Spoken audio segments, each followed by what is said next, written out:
So we're in North Dakota. We're at the Ronald Reagan Minuteman missile site. We're going to take a tour and go inside and take a look. What they don't know is I have this. Come on, let's go see. At the height of the Cold War with the Soviet Union, the United States developed the Minuteman missile defense system. At sites such as this one, missiles were placed below ground where they would be safer from an attack. It was an enormous undertaking, and it took special people to manage these sites, because even though one entered through what looked like a comfortable ranch house, one actually worked 50 feet below ground, training every day for a job one hoped one would never need to do. Stand by to copy the message. Standing by. Message follow. X-ray. I agree on message valid also. Step 1, launch key is inserted. Roger.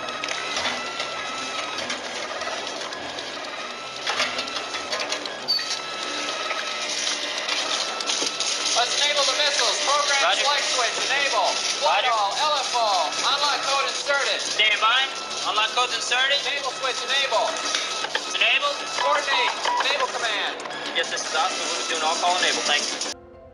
At the time when both missile wings in North Dakota were active, we had the third largest amount of nuclear war power in the world within our boundaries, behind the US and the USSR.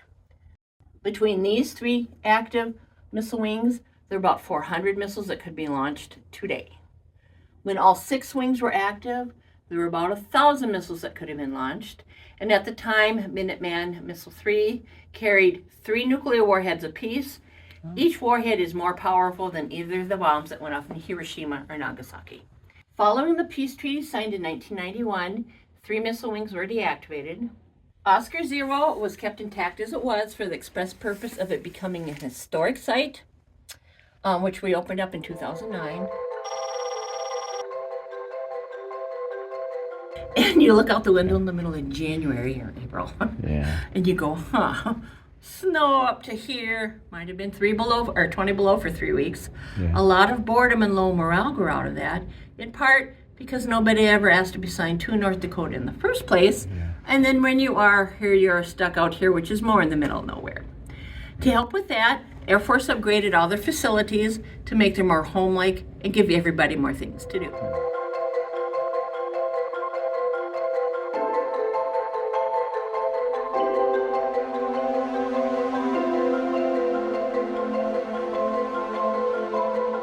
Now to get below, we have to call the missileers and give a code. If we give the code incorrectly or the security commander thinks there's something odd about us that day, another reason for us to be sent back to the base and a different crew sent down. And even if that code was given incorrectly by 1 letter or by 1 number, you could find yourself lying face down on the floor with a weapon pointed at you. That's how serious security was to get past this point. Fortunately, we have been pre-approved. All right. The elevator is made to hold up to 9,000 pounds. Everything you see below is taken by way of the elevator. And because some of it's quite heavy, it takes 1 minute 45 seconds to go 50 feet. Then if you were walking a sidewalk, take about 15 seconds. Wow.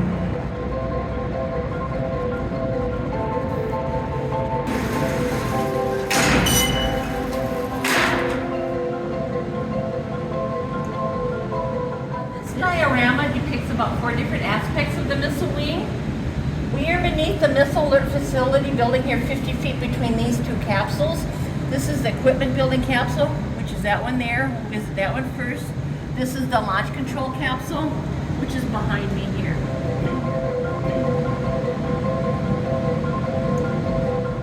The floor could loosely be considered free floating. It is attached to the capsule at the top by way of these 2 shock isolators, 2 here, 2 at the other end of the capsule. So if there would have been a blast nearby causing seismic activity in the ground, the floor would have become a violently shaking porch swing to protect this equipment, which runs all the equipment over there.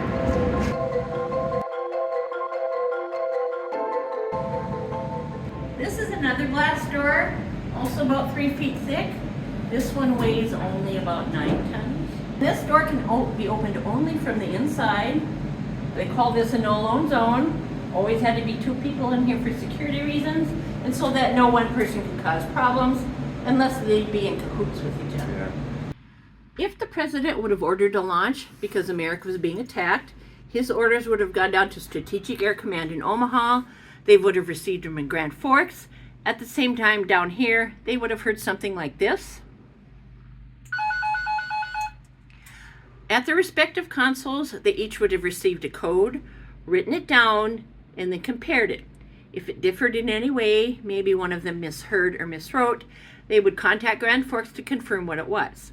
Once that was cleared, then they were in contact with the other 4 flights in the squadron to see if they had received the same information, so they would know it was not a hoax, and it was part of the many checks and balances through the whole process. Oh, wow. Once that was confirmed, then they had checklists to go through, and they trained for these situations all the time. They could have done all of this in their sleep. Yeah. Once the lists have been completed, then they got into the lockbox. Each missileer had his or her own combination code.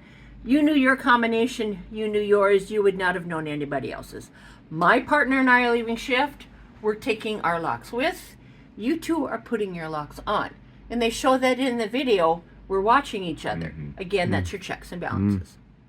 Inside the box is more information, codes, and 2 keys. 1 key goes over there above the mug. In fact, tied up next to it is an actual launch key. Just looks like a house key. As you can see, no one person could turn both keys at once.